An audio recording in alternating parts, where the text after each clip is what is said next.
வணக்கம், வாழ்க வளமுடன். இன்னைக்கு நம்ம ஒரு 15 பொருளை வச்சு ஒரு ஹெல்தியான லட்டு எப்படி செய்யலாங்கிறத பார்க்கலாம் வாங்க. நான் இங்கே 15 பொருள் எடுத்து வச்சுருக்கேன். இதில் உங்கள்கிட்ட என்ன பொருள் இருக்கோ அதை வச்சு நீங்கள் ஒரு ஹெல்தியான லட்டு செய்யலாம். இதில் இல்லாத பொருளை நீங்கள் ஸ்கிப் பண்ணிக்கலாம், அதனால் ஒன்றும் தப்பு இல்லை. நான் என்னென்ன எடுத்து வச்சுருக்கேன்னு காட்டுறேன். இப்போ முந்திரி, பாதாம், வால்நட், திராட்சை, வேர்க்கடலை, pumpkin seed, oats, flax seed, வெள்ளை எள்ளு, மக்கானம், பிஸ்தா, இது கிர்னிப்பழ விதை, இது கொஞ்சம் கோகனட், இது ரோஸ் பெட்டல்ஸ், இது பேரிச்சம்பழம் விதை எடுத்து வச்சுருக்கேன். என்கிட்ட 15 பொருள் இருந்துச்சு, அதனால் நான் 15 பொருள் வச்சு லட்டு செய்யலான்னு சொல்லியிருக்கேன். உங்கள்கிட்ட இந்த 6 பொருள் மட்டும் இருந்துச்சுனாலும் ஒரு ஹெல்தியான லட்டு செஞ்சு சாப்பிட்லாம். வாங்க இப்போ வீடியோக்குள்ளே போகலாம்.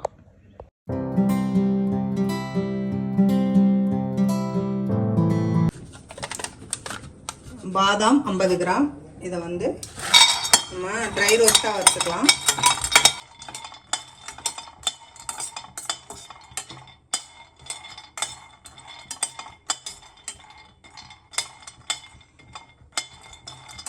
இதில் கொஞ்சம் கலர் மாறணும். பாதாம் நல்லா வறுபட்டுருச்சுன்னா வாசனை வரும், அதை வச்சு நம்ம எடுத்துக்கலாம். பாதாம் இப்போ வறுபட்டுருச்சு பாருங்க, அப்படியே நல்லா லைட்டாக வறுத்தோன்னு எடுத்துக்கலாம். வாசனை வருது. இதே மாதிரி எல்லா பொருளையும் தனித்தனியாக போட்டு வறுத்து எடுத்துக்கலாம். இப்போ இது பாதாம் வறுபட்டுருச்சு, நம்ம இப்போ எடுத்து ஒரு பிளேட்டில் கொட்டிக்கலாம்.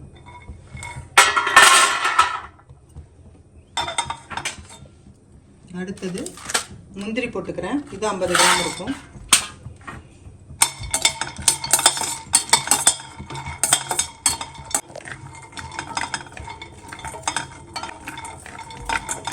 முந்திரி வறுபட்டுருச்சு, இப்போ நம்ம அதையும் பிளேட்டில் எடுத்து கொட்டிக்கலாம்.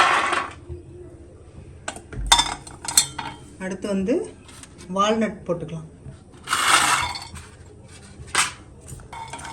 வால்நட்டை ரொம்ப ஃப்ரை பண்ண வேணாம், அதில் எண்ணெய் கசையும், அதனால் லைட்டாக சூடு பண்ணிக்கிட்டா போதும். வால்நட் கட்டாயம் போடணுங்கிறது இல்லை, ஆப்ஷனல் தான். தேவைன்னா போட்டுக்குங்க, இல்லைன்னா ஸ்கிப் பண்ணிடுங்க. இப்போ இதையும் நம்ம பிளேட்டில் கொட்டிக்கலாம்.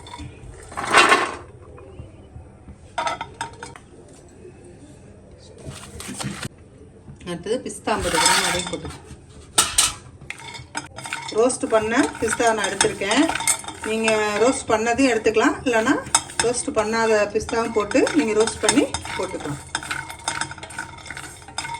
எல்லாமே லைட்டாக சிம்மில் வச்சுக்கிங்க. கொஞ்சம் ரொம்ப அனல் கூட வச்சிங்கன்னா இந்த நட்ஸ்லாம் கருகிடுச்சுன்னா கசப்பு வரும். அதனால் சிம்மில் வச்சுட்டு லைட்டாக வறுத்துக்குங்க. இப்போ பிஸ்தா வறுபட்டுருச்சு, அதையும் எடுத்து நான் பிளேட்டில் கொட்டிக்கிறேன்.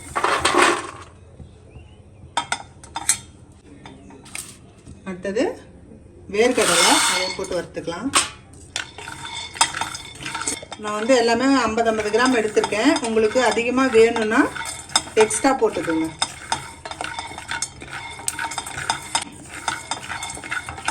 பெரியவங்கன்னா ஒரு நாளைக்கு 1 லட்டு சாப்பிட்லாம், குழந்தைங்களுக்கு 2 லட்டு கொடுக்கலாம். ரிச்சான ப்ரோட்டீன் லட்டு, அதனால் நீங்கள் ஒரு நாளைக்கு 1 லட்டு எடுத்துக்கிட்டாலே போதும். வேர்க்கடலையும் வறுபட்டுருச்சு, அதையும் போட்டுக்கலாம். தாமரை விதை, இதையும் லைட்டாக வறுத்துக்கலாம். இது வெயிட் லாஸ்க்கு இந்த லோட்டஸ் சீடு ரொம்ப நல்லது. நீங்கள் இது ஃப்ரை பண்ணாமலே டெய்லியும் கையில் ஒரு பிடி எடுத்து சாப்பிட்டிங்கனாவே அவ்வளோ ஹெல்த்தியானது. வெயிட் லாஸ்க்கு ரொம்ப நல்லது. இதையும் இதில் நான் சேர்த்துக்கிறேன்.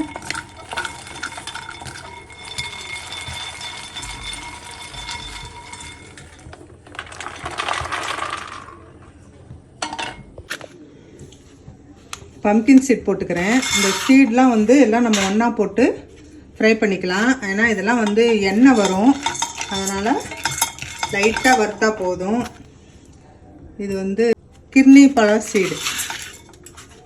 அடுத்தது வந்து ஃப்ளக்ஸ் சீட், இதையும் போட்டுக்கிறேன். அதோட இதெல்லாம் போட்டு ஒன்றா நம்ம வறுத்துக்கலாம். இன்னும் இப்படியே பொரியுது பாருங்கள். லைட்டாக சிம்மில் தான் வச்சுருக்கேன். லைட்டாக வறுபடும் போதே பொரியுது. அவ்வளோ பொரிஞ்சிச்சு. இதே எடுத்துக்கலாம். ஃப்ளக்ஸ் சீடு தான் ரொம்ப பிடிக்கும்.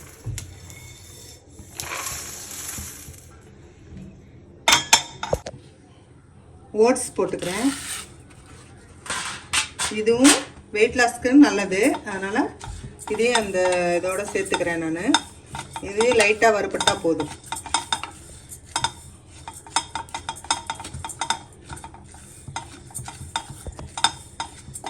வறுபட்டுருச்சு, அதையும் பிளேட்டில் கொட்டிக்கிறேன். அடுத்தது வெள்ளை எள்ளு, அதையும் வச்சுக்கிறேன். எல்லாம் வறுத்ததுனால கடாய் நல்லா சூடாயிடுச்சு, அதனால் எள்ளு போட்டோன்னே பொரியுது பாருங்கள். அவ்வளோதான். இதுக்கு மேலே வறுக்க தேவையில்ல, கொட்டிக்கலாம். சூடு நல்லா கெட்டி வறுத்துட்டு இப்போ கொஞ்சமாக நெய் விட்டுக்கிறேன். இது வந்து தேங்காய் துருவலை வறுத்துக்கிறதுக்கு, அதான் நெய்யில் வறுத்துக்கலாம். நான் வந்து சாதா தேங்காய் தான் போட்டிருக்கேன். உங்களுக்கு கொப்பரை கிடச்சுன்னா கொப்பரை போட்டுக்கோங்க.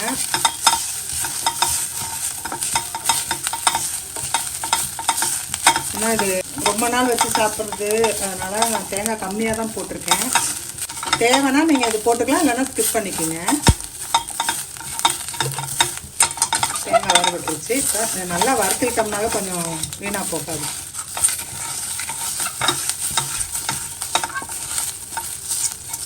தேங்காய் நல்லா வாசனை வந்துடுச்சு. இப்போ நம்ம இதை எடுத்து கொட்டிக்கலாம்.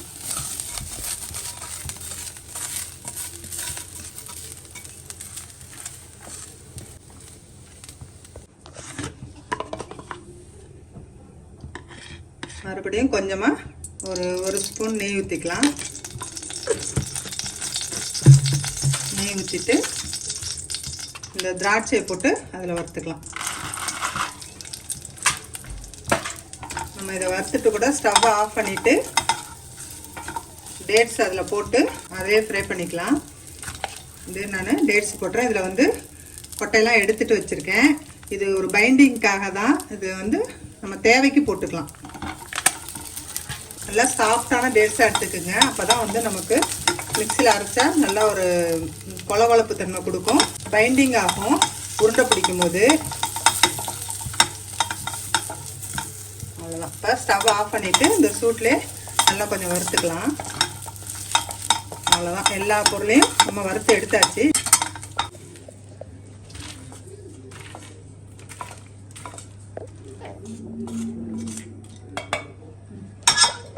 இப்போ இது எல்லா பொருளும் நல்லா ஆற வச்சுருங்க. ஃபேன் காற்றுல நல்லா ஆறினோன்னே அடுத்தது என்ன செய்யலான்னு பார்க்கலாம்.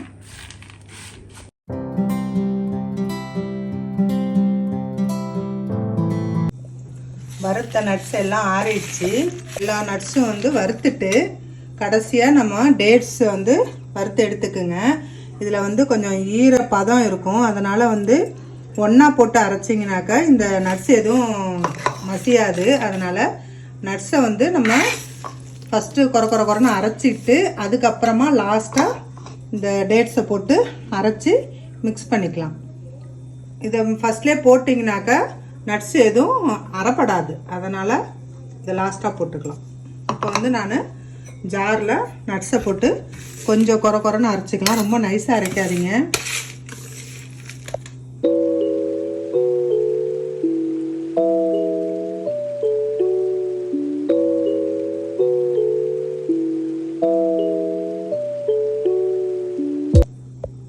இது இப்போ நான் போய் குறன்னு அரைச்சிட்டு வந்தேன். இந்த அளவுக்கு குறன்னு அரைச்சிக்குங்க.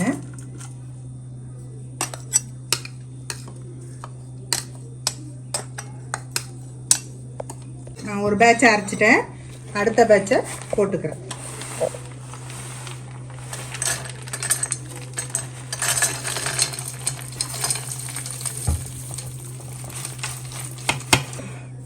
நீங்களும் இந்த அளவு நட்ஸ் எல்லாம் வறுத்து எடுத்துக்கிட்டிங்கன்னா, அதிகமாக இருந்துச்சுன்னா 2 பேட்சாக போட்டுக்கலாம், நான் 3 பேட்சாக கூட நீங்கள் போட்டு அரைச்சிக்கிங்க. இது இப்போ நான் அரைச்சிட்டு வந்துடுறேன். இதுமாதிரி குறைன்னு அரைச்சிக்கிங்க. நைஸாக அரைச்சிங்கனாக்கா இந்த நட்ஸில் இருக்க எண்ணெயெல்லாம் பிரிஞ்சு வந்துச்சுன்னா உங்களுக்கு உருட்டுறதும் சிரமமாக இருக்கும். அது சாப்பிடும்போது நமக்கு வாயில் வந்து அந்த எண்ணெய் தனியாக தெரிகிற மாதிரி இருக்கும். அதனால் இதுமாதிரி குறைன்னு அரைச்சிக்கிங்க. நம்ம லாஸ்ட்டாக வந்து இந்த டேட்ஸை போட்டு அரைச்சிக்கலாம். இப்போ டேட்ஸை தனியாக போட்டு அரைச்சிக்கலாம். நம்ம அதை பேஸ்ட் மாதிரி அரைச்சிக்கலாம்.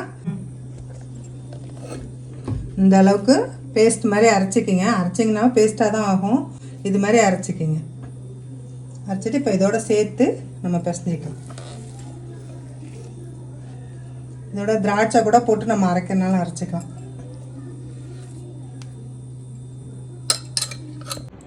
இப்போ பேரிச்சம்பழம் அரைச்ச பேஸ்ட்டு இதோட சேர்த்துக்கிட்டோம். இதோட சேர்ந்து எல்லாம் பிசைஞ்சிக்கலாம். உங்களுக்கு வாசனைக்கு கொஞ்சமாக நெய் விட்டுக்குங்க.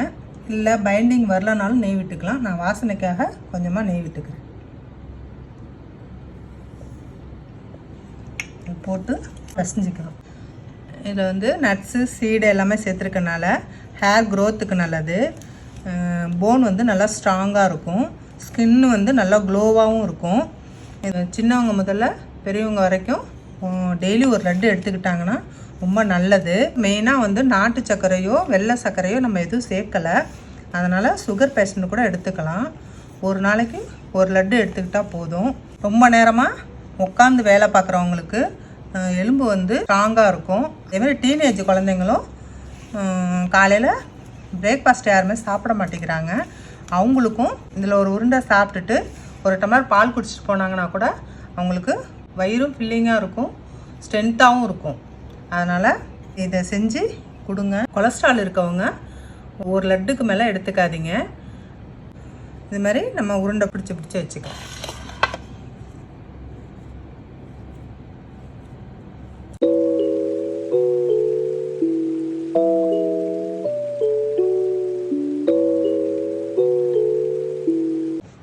புரோட்டீன், விட்டமின், மினரல்ஸ் இருக்குது.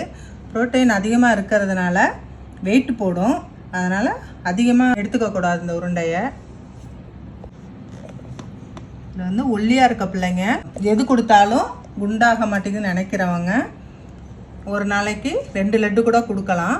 கொடுத்தா ஒரு மாதத்துலேயே நல்லா வெயிட் கெயின் ஆகும். இதில் தேங்காய் போட்டிருக்கனால நீங்கள் வந்து ஒரு வாரத்துக்கு வச்சுக்கலாம். அதுக்கு மேலே வச்சுக்கணும்னு நினச்சிங்கனாக்கா தேங்காய் ஸ்கிப் பண்ணிவிட்டு மற்ற இன்க்ரீடியன்ட்ஸ்லாம் போட்டு நீங்கள் அரைச்சிக்கிங்க. இதை வந்து ஒரு ஏர் டைட்டான கண்டெய்னரில் போட்டு ஸ்டோர் பண்ணி ஃப்ரிட்ஜ்லேயும் வச்சுக்கலாம், வெளியிலையும் வச்சுக்கலாம்.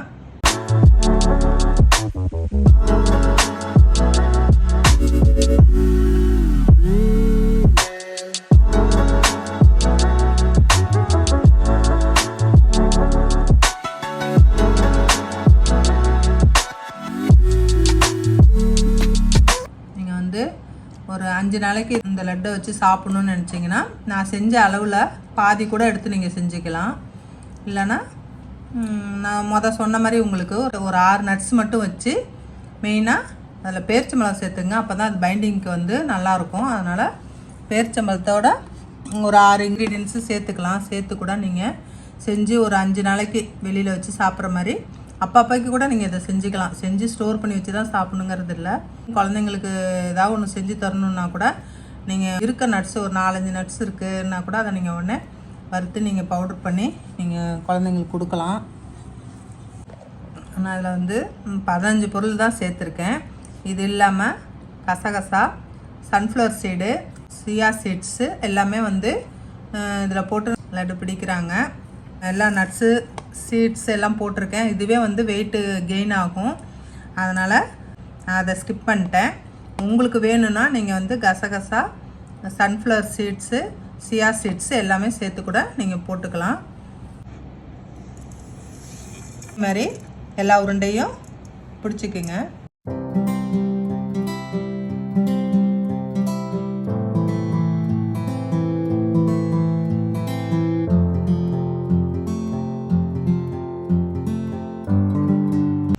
வந்து நான் எடுத்த அளவுக்கு 22 உருண்டை வந்திருக்கு.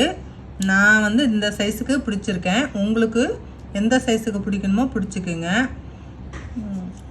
உங்களுக்கு இன்னும் உருண்டை அதிகமாக வேணும்னா நீங்கள் நான் எடுத்த அளவோட கூட போட்டுக்குங்க, இல்லை கம்மியாக வேணுனாலும் அதில் குறைச்சி போட்டுக்குங்க. போட்டு செஞ்சிங்கன்னா இந்த அளவுக்கு உருண்டை வரும். இந்த ரோஸ் பெட்டல்ஸ் எடுத்து வச்சுருந்தேன், எதுக்கு போடலன்னு நினைக்காதீங்க.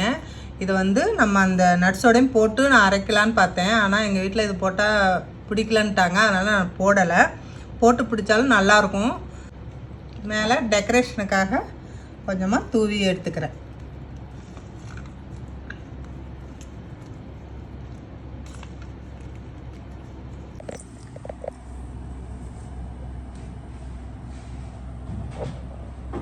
ஒரு சூப்பரான ஹெல்த்தியான ட்ரை ஃப்ரூட் லட்டு ரெடி.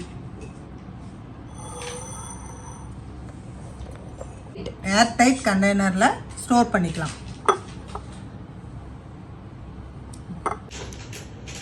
நீங்களும் இந்த ரெசிபியை செஞ்சு பார்த்துட்டு எப்படி இருந்துச்சுன்னு கமெண்ட்டில் சொல்லுங்கள்.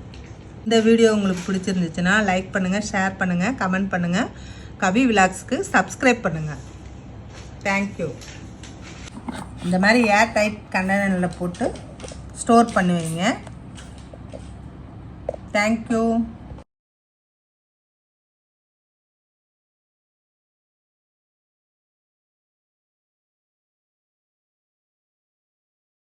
பண்ண போகிறேன்.